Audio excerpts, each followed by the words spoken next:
Hello दोस्तों, स्वागत है आपका हमारे YouTube channel NK sir Hindi वाले में। मैं एनके सर 10th क्लास का ट्यूशन भाग 2 का चौथा चैप्टर संस्कृत साहित्य लेखिका के बारे में बताऊंगा। अगर आप इस वीडियो पर नए हैं तो इस चैनल को सब्सक्राइब करिए तथा बेल आइकन को दबाना ना भूलिए। तो चलिए जल्द से जल्द वीडियो को स्टार्ट किया जाए। प्रस्तुत पाठ संस्कृत साहित्य लेखिका में नारी लेखिकाओं के योगदान के विषय में वर्णन किया गया है। नारी एवं पुरुष के आपसी सहयोग से समाज रूपी गाड़ी सुचारू रूप से चलती है। नारी के बिना पुरुष अपूर्ण रहता है। संस्कृत वाङ्मय में एक से एक महान विदुषी हुई हैं जिन्होंने नारी जगत का सिर ऊंचा किया है। संस्कृत साहित्य में प्राचीन काल से ही साहित्य समृद्धि में स्त्रियों का योगदान रहा है। इन लेखिकाओं ने वैदिक युग से ही आधुनिक समय तक संस्कृत साहित्य के संवर्धन में अहम भूमिका निभाई है। इस पाठ में उन्हीं प्रसिद्ध लेखिकाओं के विषय में महत्वपूर्ण बात एवं योगदान के बारे में वर्णन कराऊंगा। चलिए आगे बढ़ते हैं। संस्कृत साहित्य अनेक कवियों तथा शास्त्रकारों द्वारा अत्यधिक समृद्ध किया गया है।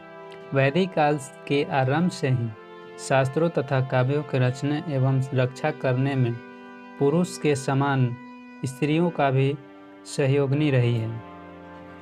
वैदिक युग में ऋषि एवं ऋषि पत्नी दोनों ही मंत्रों की रचना करते थे।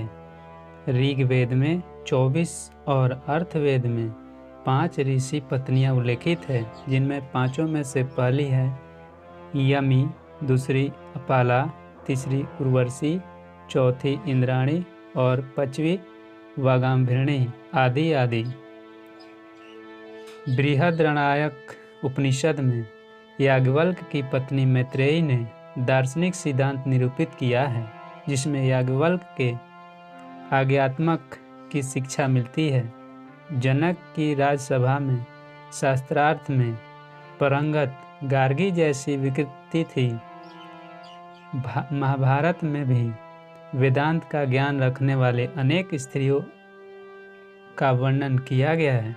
लौकिक साहित्य में प्रायः 40 कवित्रियों का 150 पद स्पष्ट रूप से इधर उधर पाए जाते हैं, जिनमें विजयांका का प्रथम कल्प विद्यमान है और वह श्याम वर्ण की थी, जो इस पद में स्पष्ट रूप में पता चलता है। प्रस्तुत श्लोक के माध्यम से कवित्री विजयांका की विशेषताओं पर प्रकाश डाला गया है। वह श्याम वर्ण थी। कवित्रियों में वह प्रथम मानी जाती है। साहित्यकार का मानना है कि जब विजयांका का रंग श्याम वर्ण था तो उसे दंडी ने सर्वकुशला ही कहा है। तात्पर्य यह है कि निर्मल बुद्धि ही श्रेष्ठ काव्य की रचना कर सकती है। विजयांका का रंग श्याम था, ना कि उसके काव्य का रंग श्याम था।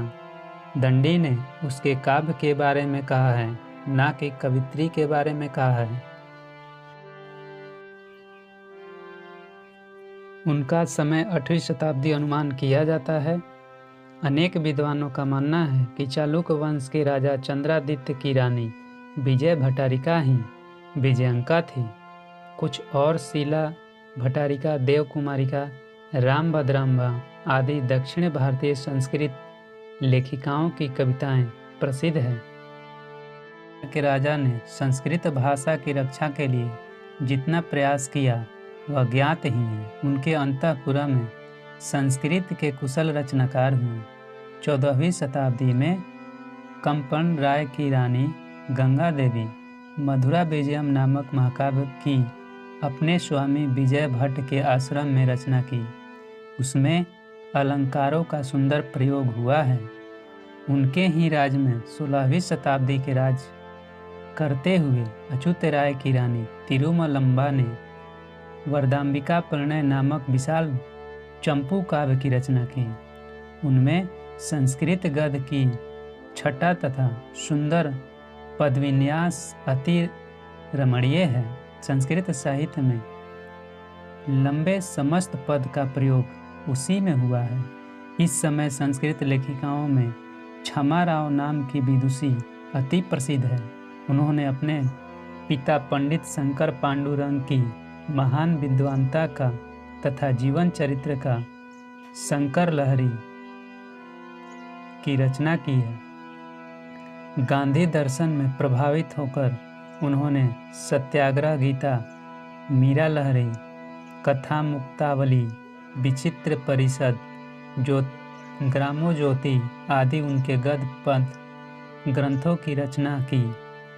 संप्रति लेखन कार्य में संलग्न कवित्रियों में पुष्पा दीक्षित, वनमाला, भवालकार, मिथिलेश कुमारी मिश्र आदि आए दिन संस्कृत साहित्य में पुण्य हैं। दोस्तों, वीडियो पसंद आया तो कृपया लाइक करें, शेयर करें, सब्सक्राइब करें तथा बेल आइकन को दबाना ना भूलें, ताकि हम जब भी नया वीडियो अपलोड करूं तो सबसे पहले आप तक पहुंचे। वीडियो को अंत तक देखने के लिए बहुत बहुत धन्यवाद। मिलते हैं अगले वीडियो में, तब तक के लिए दीजिए हमें इजाज़त। जय हिंद, जय भारत।